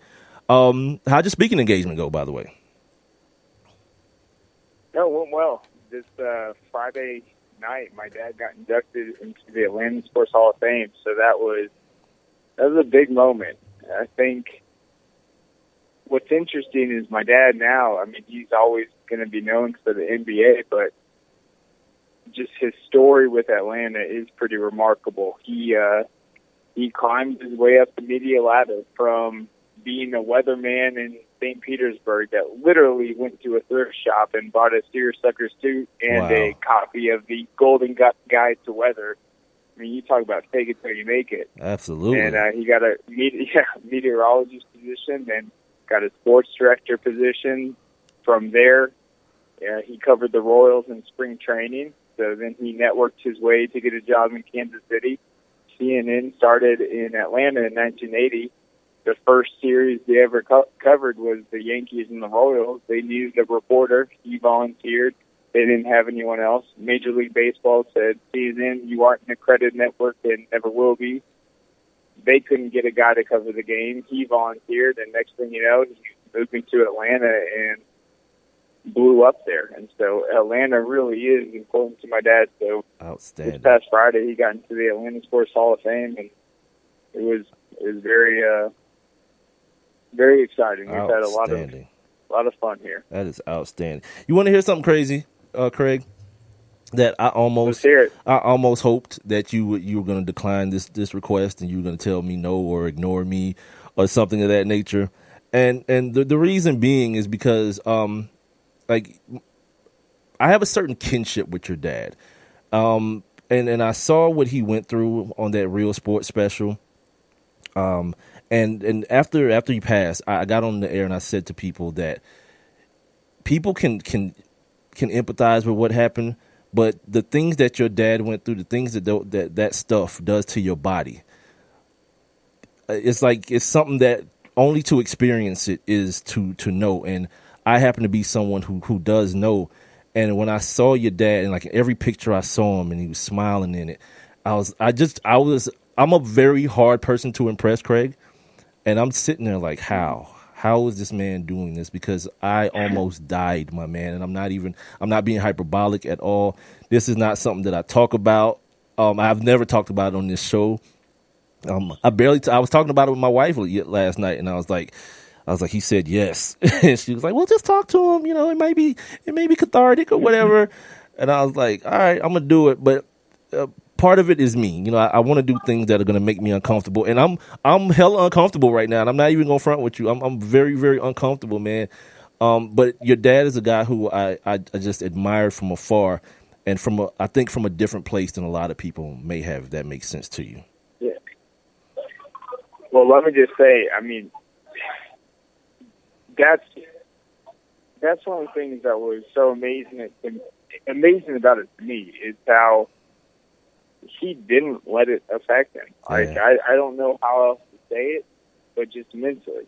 And sometimes that made it harder because I would hear from doctors that he had 2 weeks to live. I heard it 5 different times. Wow. And every time I heard it, I would panic. And, I mean, he went through 70 different chemos. I can't even describe some of the things I saw. But seeing him go through that and not change his attitude, in the moment and at the time, it was frustrating to me because there was still so much that I wanted to experience with him, and I wanted him to open up, but he was so focused on not letting it affect him that I knew at the same time that was the only thing that was keeping him alive was just his attitude, that he was going to make the most out of every day he had, no matter what, until the end, and we didn't want to sidetrack him. We didn't want him to have to lose that focus. And so that was obviously the frustrating part for the family, but at the same time, you're sitting there watching it, and the same thing, just how. Right, amazing. How is he doing this?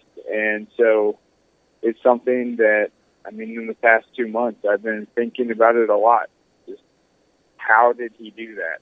And what have you come up with? Would it be possible for me to do it in that position? I mean, like, where did that type of strength come from? Like, he seems to be like, I look at him and I don't believe in superheroes, but damn, he's close. That type of strength. And you know what I was thinking about? I was thinking about, or to personalize it again, I was thinking about when I was going through something not as drastic but similar, with the transplants and the chemos and the radiations and all those things.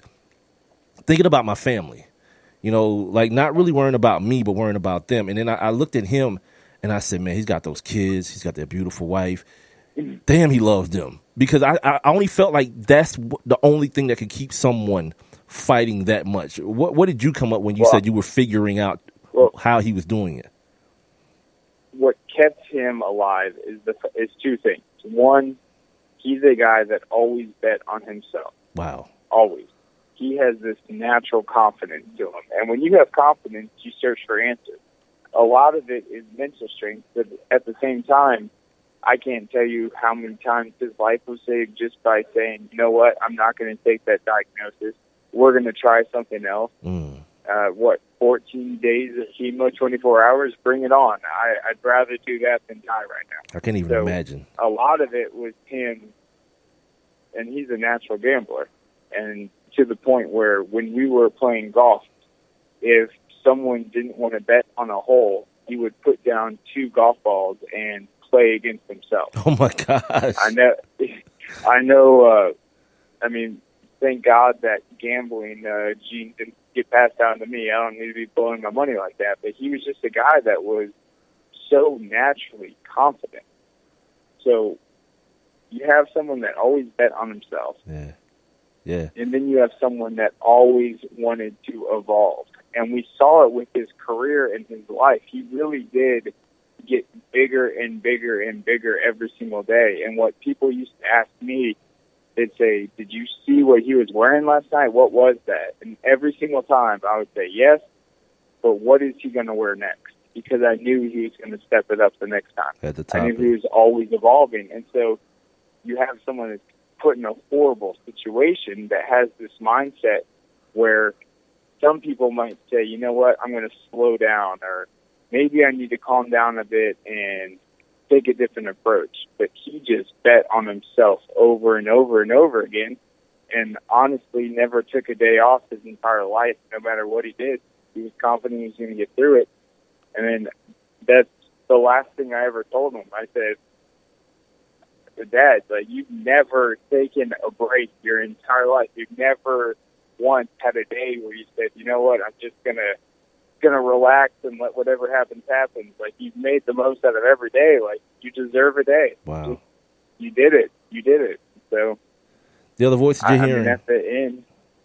I'm sorry. Go ahead. I'm sorry. No, at the end, I think that's just the collective attitude we had. It's just, he really did make the most out of his life more than anyone I can ever see. And I think the moral of the story is a lot of people on this planet sit there and try to find themselves all the time, but you just have to create yourself. Wow, that's powerful. The other voice that you're hearing is Craig Sager Jr. He's a sports writer. He's an author. He is the son of the late great Craig Sager Sr. What do they call you, Craig? They just call you Craig, or they call you CJ? They call you Junior? What do they call you? So I'm technically Craig Sager II, but the only reason it's like different middle names? Junior is the only reason I would put Junior, I said no one's going to type in 2 lowercase i's on Twitter to search me. So Craig Sager Jr. had a bit of ring to it, so just went with it. Got you. So it's Craig Sager II. I got you. One thing I thought about, because during the Allstar game or whatever was supposed to be a game yesterday, and shout out to you, as a matter of fact, for saying you didn't watch a second of it. I don't blame you 1 second for that. It was a wasted portion of my life that I gave to this thing, and I wish I could have it back. It was pretty bad. But during... I mean, everything I saw is just... it's horrible. It's horrendous. No comment.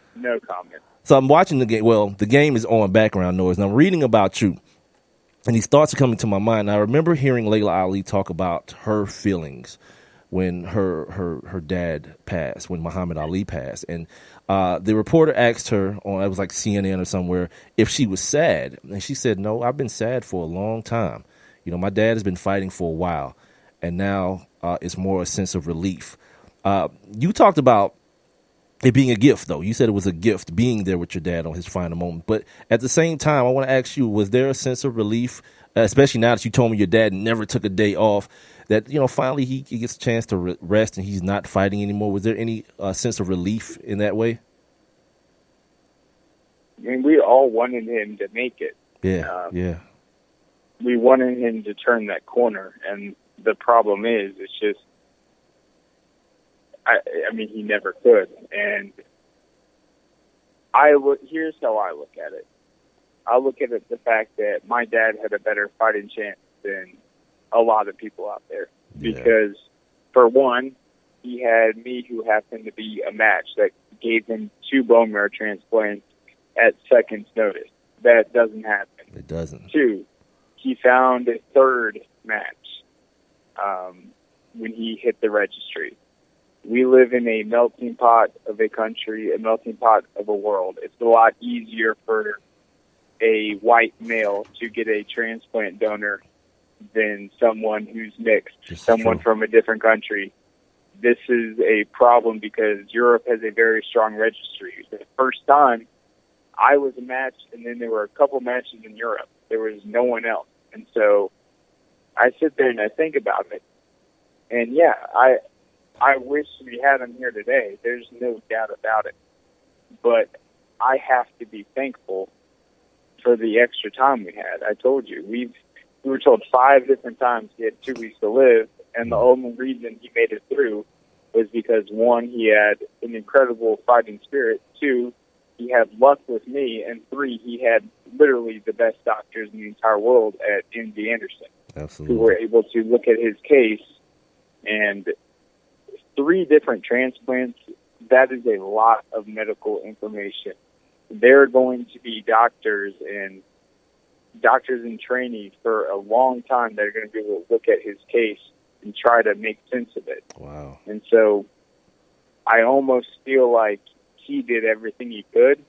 And so as much as I wish he was here today, I think that's where that sense of peace comes from, is just that we did do everything we possibly did. Absolutely. He'll definitely live forever. You talked about him being in the Hall of Fame, but before I get to that, let's talk about the book, Living Out Loud, Sports, Cancer, and the Things Worth Fighting For.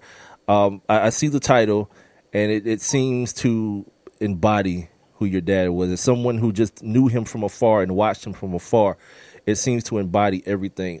First and foremost, like, how did the concept of a project like that come about?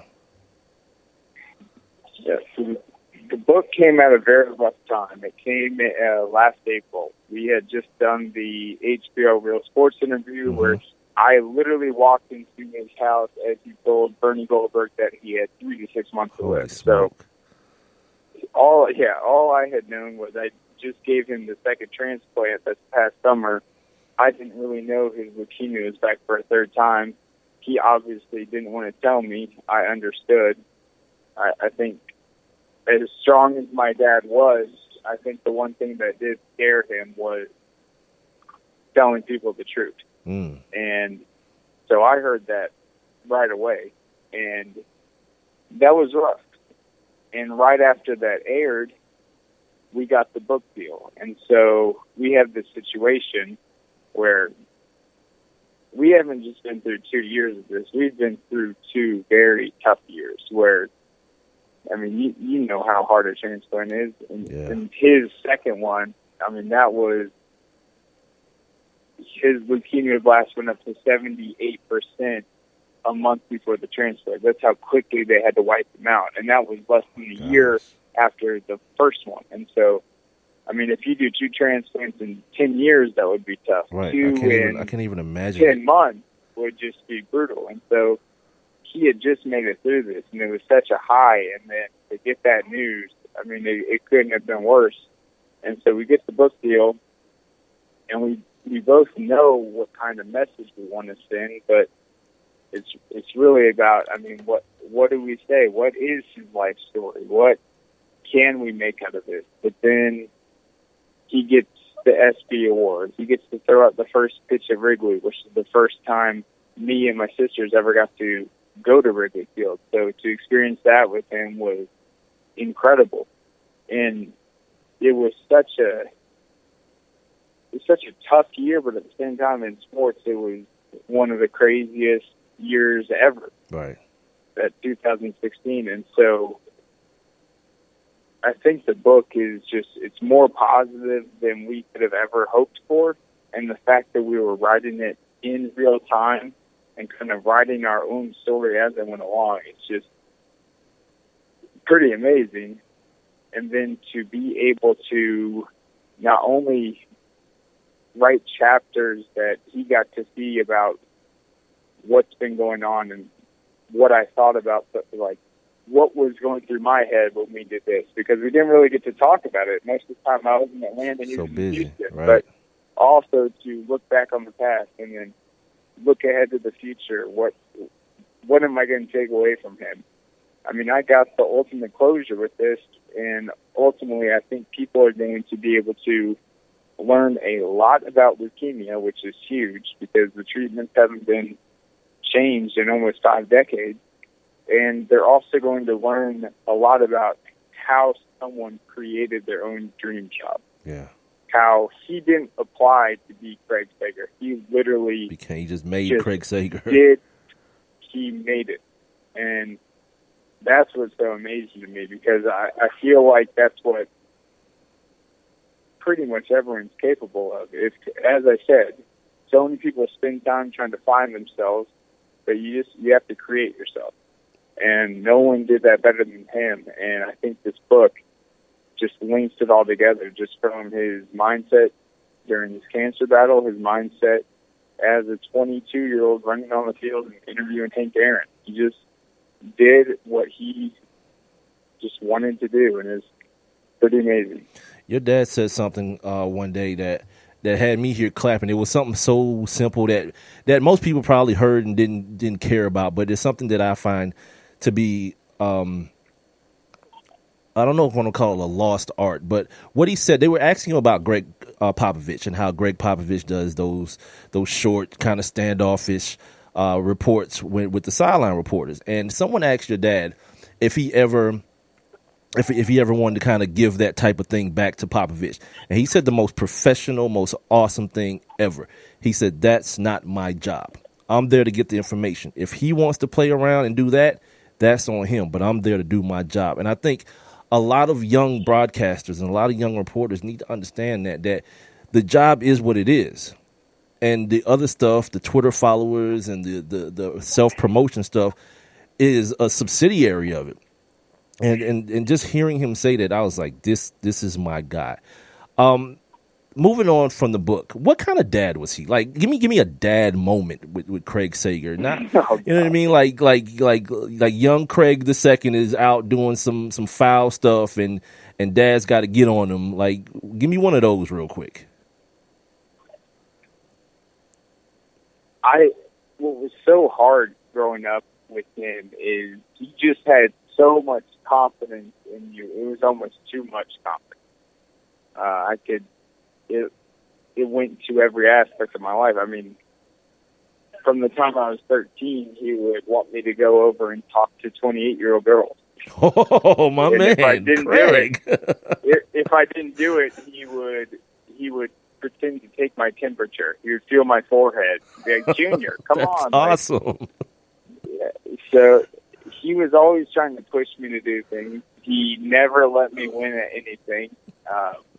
When we play golf against each other, it was very intense. He would sing "We Are the Champions." Can I stop you real quick? After he beat me. Did Mrs. Sager know about this? Did she know that Craig was sending young Craig over to talk to 28-year-old women? I mean, hey, that was him.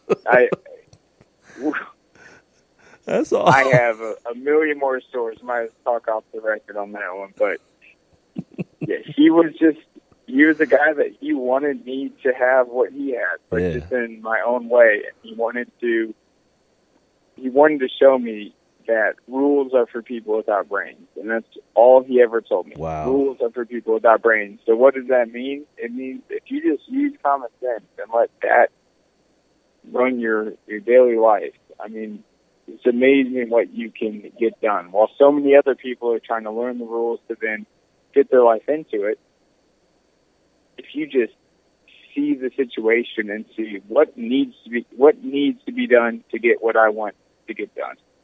Dude. And if you just follow that mindset, you're going to achieve what you want. And that comes from learning a wide vocabulary. It comes from dressing for the occasion, feeling confident. It's so many different things that you can do to take control of what many people think you can't take control of. And I used to just sit there and watch in awe on how he could walk into any situation and just take command in the room. It didn't matter if it was an arena of thousands of people or it could be politicians or scientists. It didn't matter. He would just own the room, and it was pretty amazing to watch. Dude, I'm falling in love with your dad all over again, man.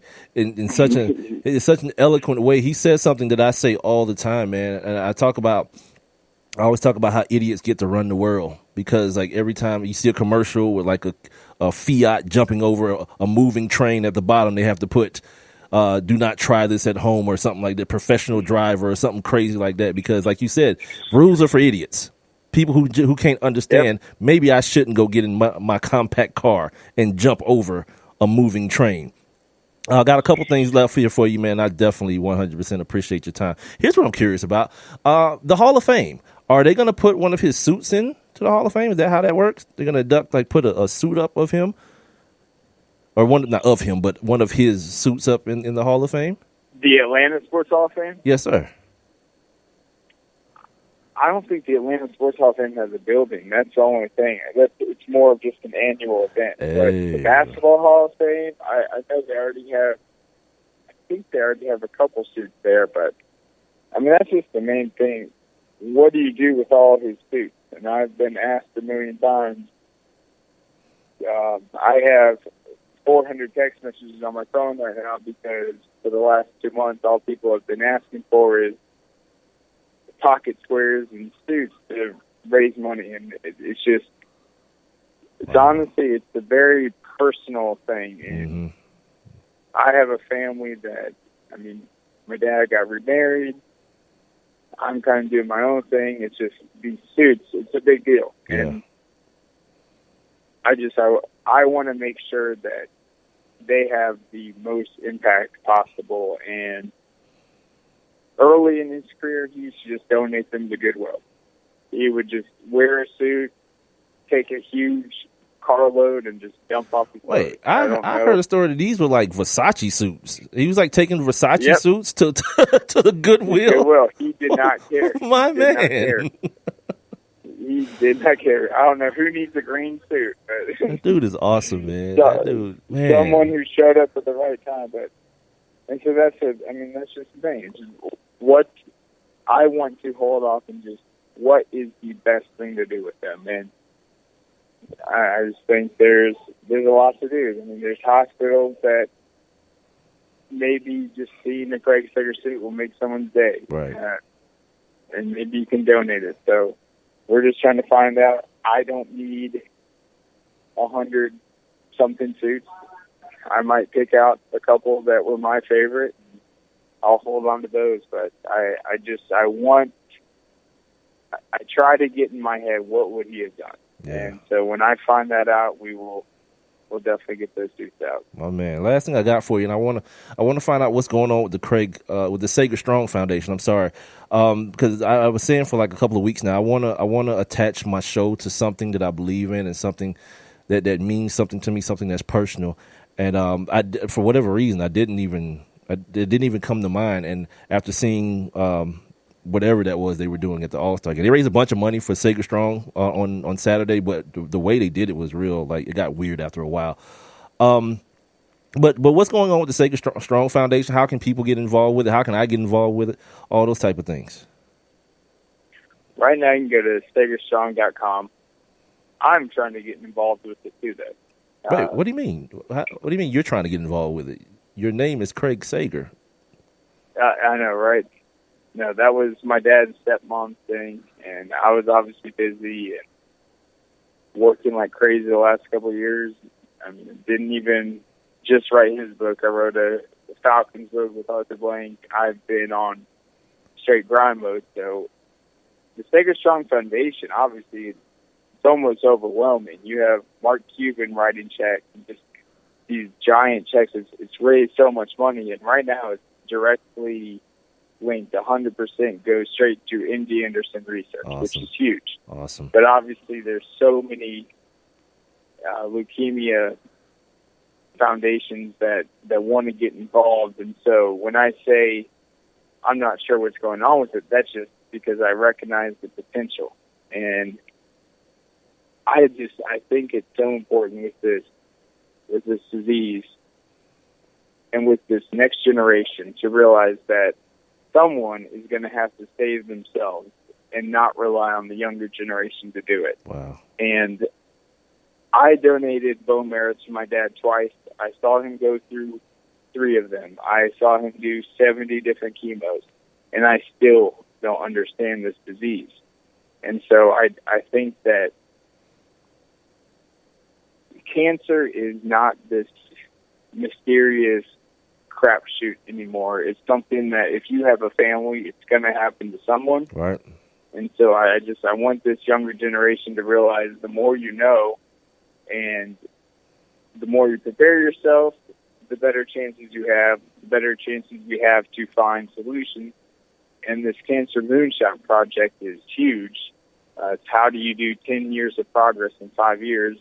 And there's 60 pages, all detailed if you go and Google Cancer Moonshot. And I'm telling you, just knowing that information, it's not only something important to know that can help you when you need it, when your family needs it, but also it's something to spread, that just knowing this, having this knowledge is going to help people. And if you just see yourself as someone that can give good advice and tell people and share hope, I mean, that's huge. So give it to me one more time. I hope the Sager Strong Foundation becomes more than just fundraising. I hope it's more education-based, and I think that's the direction it's going to go. But if you go to the Cancer Moonshot, if you look at the latest report on it, where they summarize the entire thing, how are we going to do 10 years of progress in 5 years, is pretty amazing stuff. And the Moonshot is immunotherapy, which is hopefully going to be the future, getting to the root of cancer.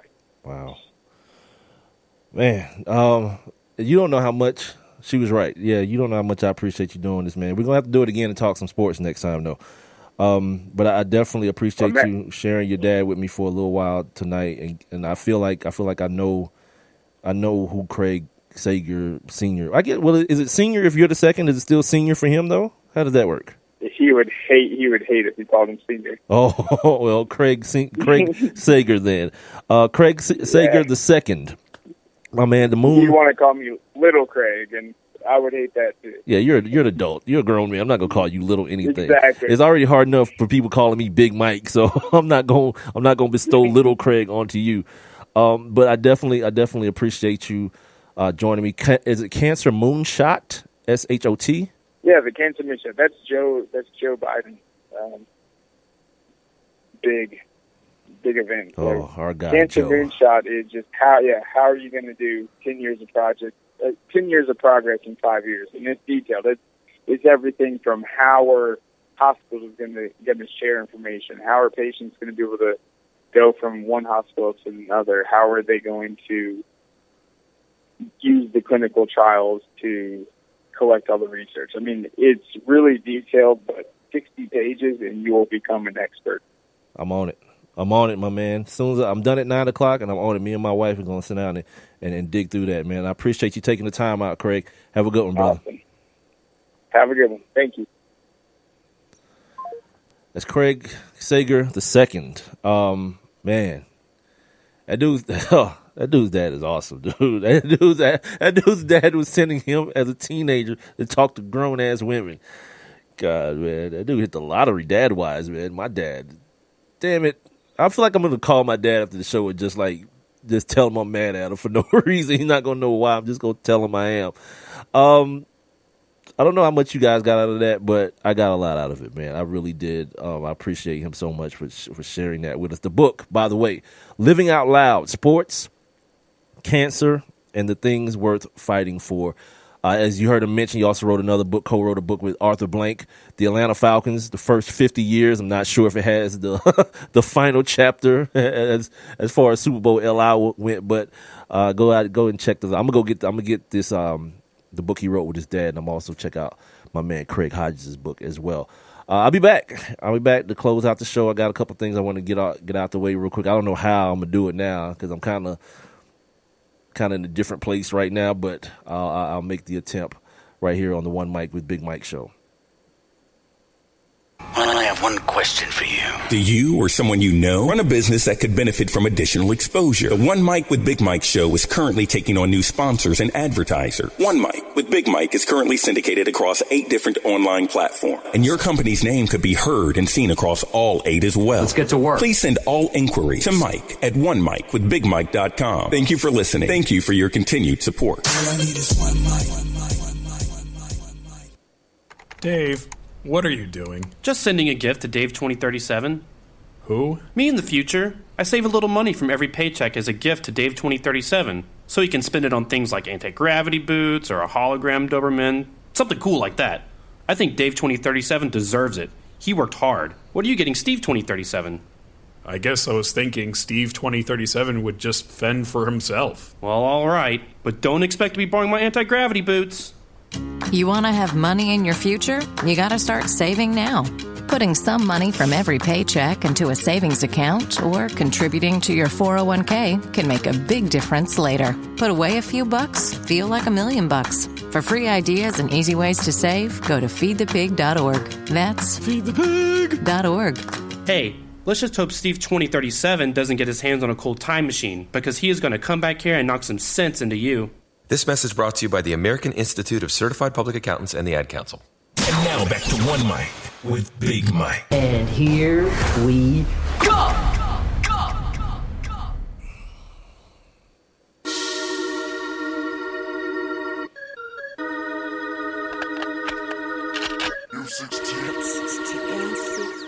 All right, pulling myself together here. It is One Mic with Big Mike show, last segment of the show.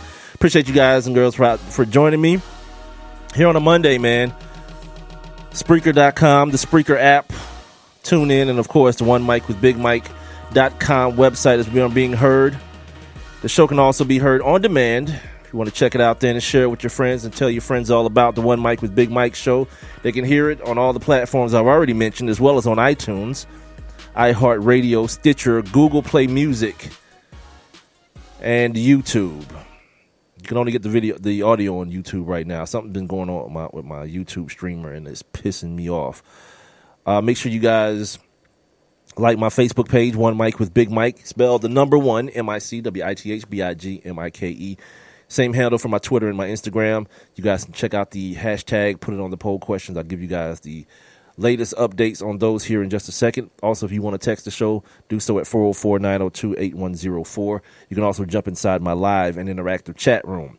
All you got to do is click on the little thought bubble icon you see on the streaming player if you're listening via Spreaker or, of course, my website, onemicwithbigmike.com. It'll get you right inside the building. Also, make sure you guys are signing up for your free Spreaker accounts and following me on Spreaker, One Mic with Big Mike. And also, if you're listening to these shows on demand, be sure to comment and also share if you're watching it or listening to it on the old Facebook here. If you're doing so on Spreaker, I'd appreciate it if you like the show and share it as well. Did y'all see this thing with Kyrie Irving this weekend? Kyrie said that he believes the earth is flat, as opposed to being round the way we've all known it to be for the last how many ever years. Now, there's a little bit of confusion as to whether Kyrie was trolling or if he was just playing or he's just messing around. He gave a sort of explanation as to what he was doing, and it's not really clear. But I want to tell you that this dude has a point. Not about the earth situation. I don't know that I necessarily believe that he was serious about that. But about this. Here's a quote from Kyrie Irving. He says, quote, "I mean, it was just like a point. Like the fact that could actually be real news. Like with everything that's going on, that Kyrie Irving thinks the world is flat. So I mean, we can ask, like he said, like a bunch of times, like relevant questions about what's going on in the world, like what's really going on. You know what I'm saying? Or what I really believe, or who I really am. That'd be nice. But the fact that that's what everyone's got out of the podcast he did with Richard Jefferson's podcast, his teammates, that's hilarious to me." He goes on to say, "There's just so many real things going on, things that are going on that's changing the shape of our lives. I think sometimes it gets it gets skewed because of who we are in the basketball world. Oh man, what does he actually think? I don't like Kyrie Irving because he thinks the world is flat, or he thinks that the world can't be wrong. I know the science. The fact that can be real news, and people are actually asking me that. It's a social phenomenon. What do you think about it? Are you going to try to protect your image? No, it doesn't matter." And I think his broader point is that this knee-jerk reaction we have to jump on anything and everything that seems disagreeable to us. You know what I mean? This thing where people call it trolling, right? People say the most ridiculous things in the world and hope that they get some attention for it. In this case, it sounds like he was just trying to point how ridiculous that is, because fact of the matter is you have a president who loves that type of stuff. Love just throwing things out there. There's a terrorist in Sweden. And to the point where the people in Sweden were like, wait, what's happening? What happened? No one knows. Nothing happened. You know what I mean? Now, the whole concept of the world being flat is whatever it is. There are people who actually believe that. I'm not sure if Kyrie Irving is actually one of them. But there are people who actually believe that. They'd be wrong, one. But I will also say this. Yesterday, a bunch of you rode up in church yesterday, right, to hear stories about a woman being cloned from a man's rib, or, God placing a bet on a man like he's at a horse track, Job, right, or a 500-year-old man building the largest sea vessel ever in the world's history, and they do know how big it was because there are actual measurements in the Bible. So y'all run around believing that stuff, bunch of stuff in which fact and scientific evidence disproves it. But you had no problem believing that. So if you're one of those people who was up in church, hollering and screaming and shouting and all that kind of stuff yesterday, it's just as plausible that this man can say the world is flat. You know what I mean? If he believes it or not. And for the people who do believe it, to say that the world is flat. And again, also making the other point that it's not that big a deal. There's a lot of other stuff going on around here, man. You know, your man's about to start like the last world war. I said something to somebody on, and I didn't even know if I was going to talk about Trump today, but he seems to come up all the time, like in my relationship. I'm talking about it with my wife. Like, this dude is he's like an amoeba. He's just overtaking everything. And I was telling somebody today, like somebody said something about they got to get his ass up out of there. And I was like, nah, it's too late. You're at the point of no return now. And I think the people in charge know it. Like the people who should be clamoring for major investigations as it pertains to his relationship with Russia, people who should be clamoring for his tax returns to see if there's anything on there that has anything to do with Russia that they can trace back to Russia. The people who should be clamoring for those things are doing it very, very lightly. And there's a reason, I believe, why. Is because at this point in the game, everything gets screwed. Like the world goes into the crapper if they find out at this point that Russia helped this dude win an election, or if he's been corresponding with Russia on anything. Because he said, I don't have any dealings with them. He got on the stage and said, I don't have any dealings, any companies, any loans, any nothing with Russia. So you find that out, and everything from that point starts to unravel because he's where he is now. You know what I mean? So with that, so now everything that he's touched, it's like pulling that thread on the sweater, and you keep pulling it, you're not making it no better. It's gonna get unraveled and unraveled and unraveled. If something were to happen to him, he got another crazy MFer sitting there in the vice president's chair, and Mike Pence, he's as crazy. He just got a different brand of it. So now the people, like I said, the people who should be wanting things to happen, they can't risk it. They can't risk having this dude take a psychological exam and find out this whole damn time this dude is really off his crap. He's really effing crazy. Can't do it. You know what I mean? Cannot do it because you find that's out. He done put people in these positions. He done got him a vice president. He's won an election. How do you undo all that? You can't. It sends everything into a frenzy. So basically, the place where we're at is where we're going to be at. 4 years. Him fighting with the media, telling people that they're the enemy.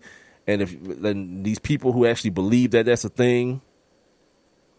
My man the other day said he has a cardboard cutout of Donald Trump in his house. And he salutes it every morning and prays to it every morning. This is real talk. The dude he brought on stage the other day, on Saturday, that guy. At his campaign rally, because my man is still campaigning. Shout out to my man Rob Calloway. That was his post, as a matter of fact, too, that I was talking about. That I had to explain to somebody, like, it's not as simple as getting rid of this dude. You know what I mean? That's not how it works. You don't, like, the teacher offended me, so now we need a new teacher. Nope, you stuck.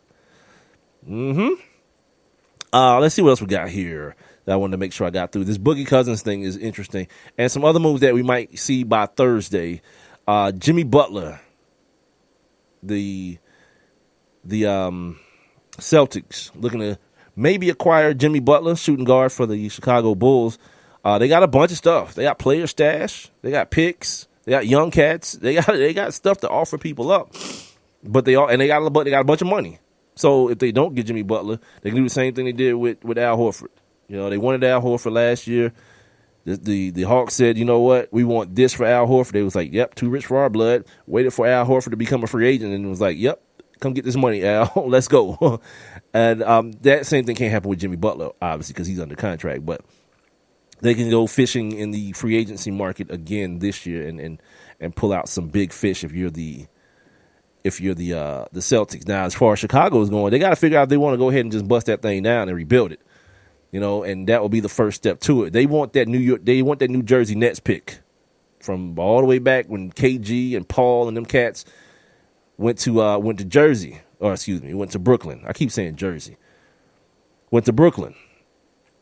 The Celtics don't want to get that up. That's gonna be the first overall pick. So again, hear what I'm saying to you.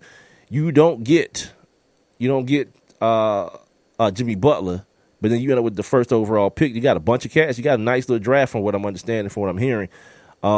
This kid Ball, of course, he got that situation. But there's other kids that are coming out this year that can help them out with that first overall pick. So they're sitting in kind of the catbird seat, and it's going to be up to the Bulls to figure out if they can do without that Nets pick that would probably, or has a good chance of being, let me say it that way, good chance of being the first overall pick.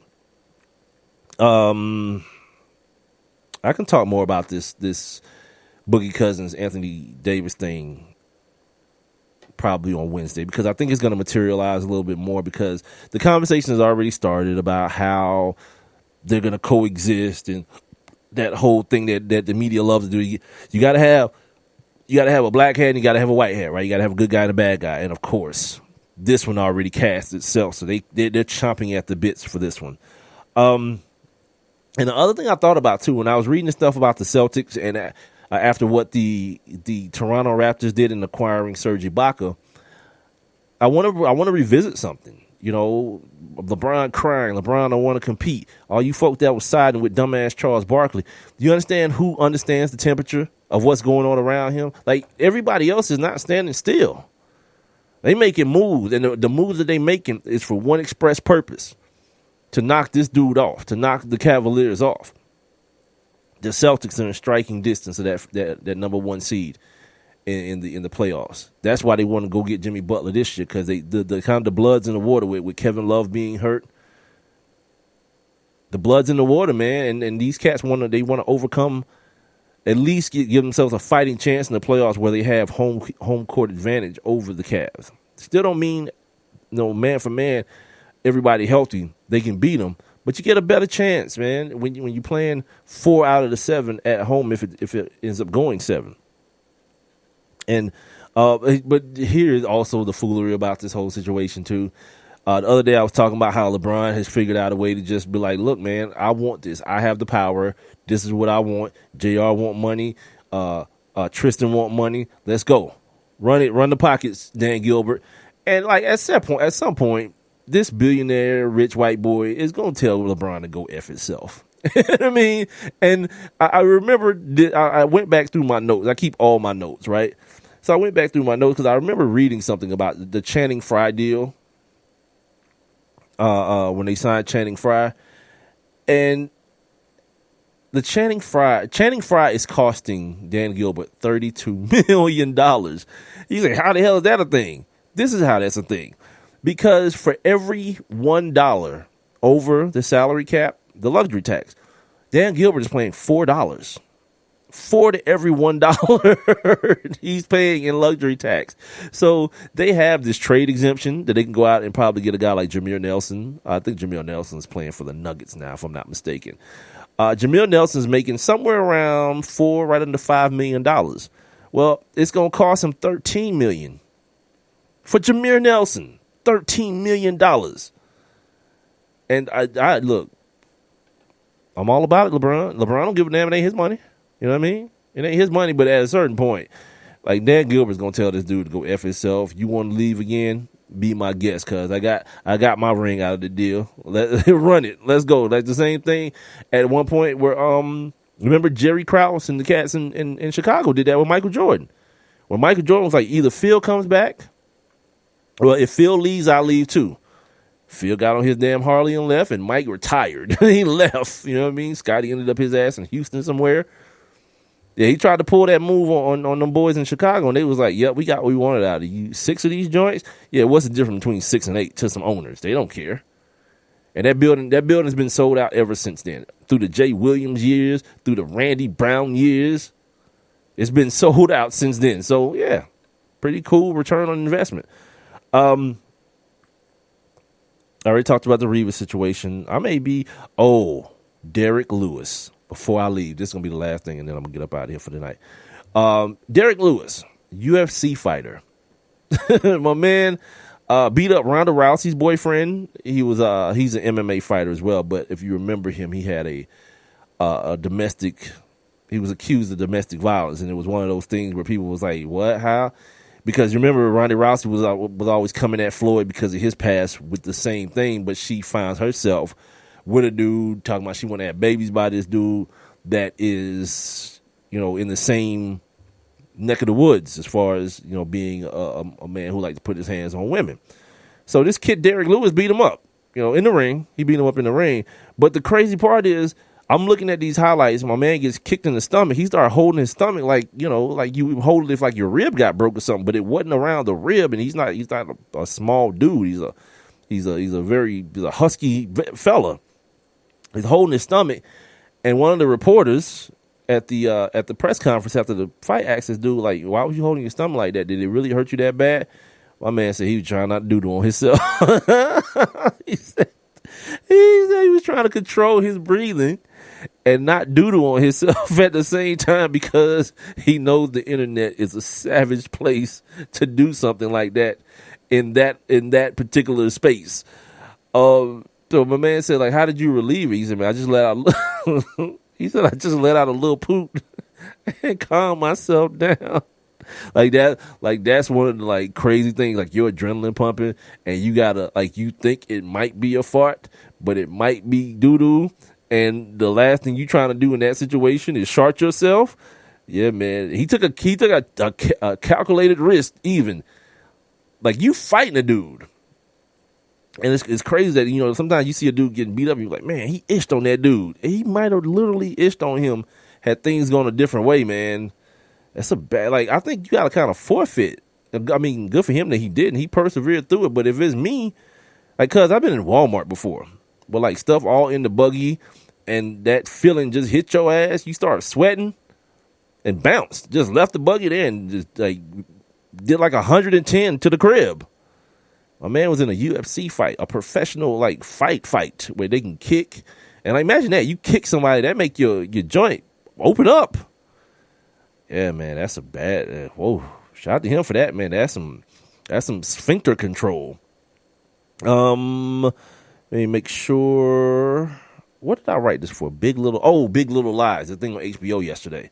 I could talk about that some other time. I need to watch it again. It was kind of weird, and the girl from one of those Hunger Game type movies was on there, and Reese Witherspoon and a couple of other white people that y'all probably know was on there. But I'll come back and talk about that on Wednesday if I feel like it. Not really sure. Let me make sure I talked about everything. Yeah, it's the Monday after All-Star game. It ain't really nothing to really dive into. I didn't really feel passionate about anything today. And then like this Craig Sager interview kind of like got me twisted a little bit. I'm not even gonna front. It's kind of got me a little. You know what I mean? That dude's dad, and like I mentioned while talking to him, like if you know what this dude's dad went through, man, you know what I mean? He talked about his dad's like his confidence, his arrogance that said that he wasn't gonna go out like that. That's I'm gonna say this, man. Like I always do this. I'll recognize a better man than myself, and that dude is by far a better man than I am, and I'm not even friend. I know this. He went through something 3 times that I've gone through one, and I know I wouldn't go through it again for nothing. Like, I'm cashing in my chips, cuz, you know what I mean? I'm out. Oh man, speaking of being out, that's gonna be it for me. I gotta regroup. I got some stuff I need to take care of anyway as well. So appreciate you guys for joining me here on the Monday. We'll come back and do it again on Wednesday. I don't know who's gonna be joining me yet on Wednesday, but I got some coals in the fire, as they would say. Is it irons in the fire? Irons in the fire. Irons on the fire. I suck. I'm like Reggie Miller when it comes to sayings. I really don't know them well at all. Only way I'm like Reggie Miller too, by the way. So yeah, we'll come back and do it on Wednesday. I appreciate my man Ausar Walcott. Shout out to him, man. Hope he does his thing and fulfills the things that he's trying to attack as far as getting back into pro football. Shout out to Craig Sager, not Junior. Craig Sager II. Shout out to my man Craig. I'm gonna start calling him CJ because now we fam. Call him CJ. Craig Jr. But it's not Junior, is it? Damn, can't call him CJ. Well, I will call. He calls himself Junior, so I'll call him Junior.